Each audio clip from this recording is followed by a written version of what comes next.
Bismillahirrahmanirrahim. Welcome to PMDC Online Lecture Room. Today we will discuss third topic of chapter number 1. The name of the chapter is Government of Pakistan and the name of the topic is Ways to Further Democratize Government in Pakistan. Before going into detail, we will discuss the important questions of this topic. Number 1 important MCQ is صدر غلام اسحاق خان نے assembly dash دفعہ تحلیل کی. And number 1 short note از سیاسی ثقافت سے کیا مراد ہے. اینڈ نمبر 2 از عدلیہ کی آزادی پر نوٹ لکھیں. Now coming back to the topic. Pakistan میں حکومت کو مزید جمہوری بنانے کے طریقے. Ways to further democratize government in Pakistan. Pakistan میں حکومت کے استحکام اور مضبوطی کے لیے کئی راستے اختیار کیے جا سکتے ہیں. اگر ان تجاویز پر عمل کیا جائے تو حکومت مزید مضبوط اور مستحکم ہو سکتی ہے اور عوام کے مسائل حل کرنے کے قابل بھی. عوامی شرکت، پیپلز پارٹیسپیشن. دور جدید میں جمہوریت بہترین طرز حکومت ہے. اس نظام کی بنیاد عوامی شرکت پر ہے. جتنی عوام کی شرکت مؤثر ہوگی اتنا ہی نظام فعال اور مستحکم ہوگا. جب پڑھے لکھے، بیدار، تربیت یافتہ اور باشعور شہری حکومت سازی کرتے ہیں تو حکومت کی جڑیں مضبوط ہوتی ہیں. Or simply we can say that the participation of the people is the base of democracy, but it can only be successful if the people are vigilant and politically aware. And about the democracy, it is said that the government of the people, for the people and by the people. Media کی آزادی یعنی freedom of media. شہریوں کی سیاسی تربیت اور شعور کی بیداری میڈیا کے ذریعے کی جاتی ہے. انہیں اچھے اور برے میں فرق کرنے کے قابل بنایا جاتا ہے. میڈیا کے ذریعے عوام اپنی رائے اور نقطہ نظر کی وضاحت کرتے ہیں. میڈیا میں بحث و مباحثے ہوتے ہیں، حکومت پر تنقید ہوتی ہے اور حکومت کی اچھی سرگرمیوں کی تعریف کی جاتی ہے. لہٰذا میڈیا کے لیے آزاد ہونا بہت ضروری ہے. ذرائع ابلاغ پر کوئی دباؤ یا پابندی نہ ہو تاکہ حقیقت پسندانہ اور درست معلومات اور اطلاعات حاصل ہوں. اور media plays vital role in the political training and awareness of the people. So, the freedom of media is very important. سیاسی ثقافت یا پولیٹیکل کلچر. بدقسمتی سے ہماری سیاسی ثقافت کی بنیادیں اور اقدار عام طور پر غیر جمہوری ہیں. ہمیں جمہوری اقدار کے فروغ کی اشد ضرورت ہے. سیاست میں برداشت اور رواداری کا رواج عام کرنے کی ضرورت ہے. دوسروں کو دلیل اور پرامن طریقے سے قائل کرنے کی ضرورت ہے. سیاسی مخالفین کو قبول کرنے کی ضرورت ہے اور ایک بااخلاق اور سنجیدہ سیاسی ثقافت کا قیام ہمارا مقصد ہونا چاہیے. ریاستی اداروں میں تعاون اور اپنے دائرہ کار میں رہتے ہوئے کام کرنے کا جذبہ ہونا چاہیے. اگر حکومت کے تینوں شعبے بشمول میڈیا اپنے قانونی حدود میں رہیں اور ایک دوسرے کے کام میں غیر ضروری مداخلت نہ کریں تو ایک بہترین اور پائیدار نظام بن سکتا ہے. پاکستان's political culture is based on non-democratic values. In politics, there is need of tolerance and to avoid the politics of blame game. And even in political parties, there should be democracy and proper channel of election. حزبی اختلاف کا کردار، role of opposition.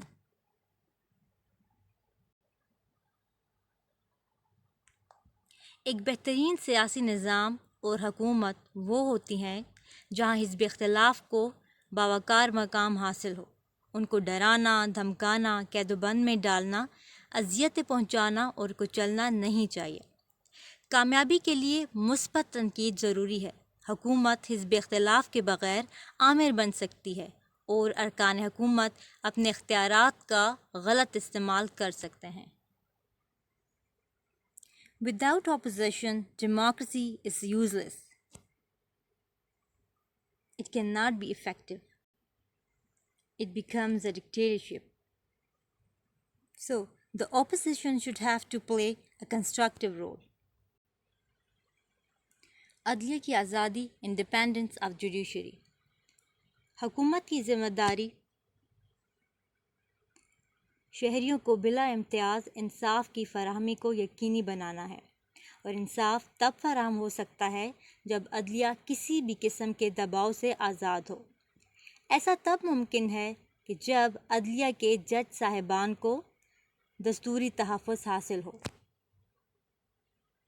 یعنی ان کی تقرری، تبادلے، سہولیات، ترقی، برطرفی، retirement, رہائش وغیرہ کے لیے ایک شفاف آئینی نظام موجود ہو۔ میرٹ کا احترام، رسپیکٹ آف میرٹ۔ مضبوط اور مستحکم اور کامیاب حکومت وہ ہے جو میرٹ اور اہلیت کا احترام کرے۔ جہاں بھی میرٹ اور اہلیت کو نظر انداز کیا گیا تو وہاں خونریز انقلابات رونما ہوئے۔ حکومت کا بنیادی مقصد بھی میرٹ اور اہلیت کی بنیاد پر نظام کا قیام ہے، اس لیے یہ بہت ضروری ہے کہ میرٹ اور اہلیت کو بالادستی حاصل ہو۔ عوامی فلاح و بہبود، ویلفیئر آف پیپل۔ ریاست اور حکومت کے قیام کا مقصد عوام کی فلاح و بہبود ہے۔ آج بہترین حکومت اور ریاست کا معیار عوام کی فلاح ہے۔ انسانی ترقی کا پیمانہ، ہیومن ڈیولپمنٹ انڈیکس، ان کی صحت، تعلیم اور روزگار کو یقینی بنانا ہے۔ اسی معیار کو سامنے رکھتے ہوئے اچھی اور بری ریاستوں اور حکومتوں کی درجہ بندی کی جاتی ہے۔ اس لیے ایک مضبوط اور کامیاب حکومت وہ ہے جس میں لوگوں کی فلاح کو اہمیت حاصل ہو۔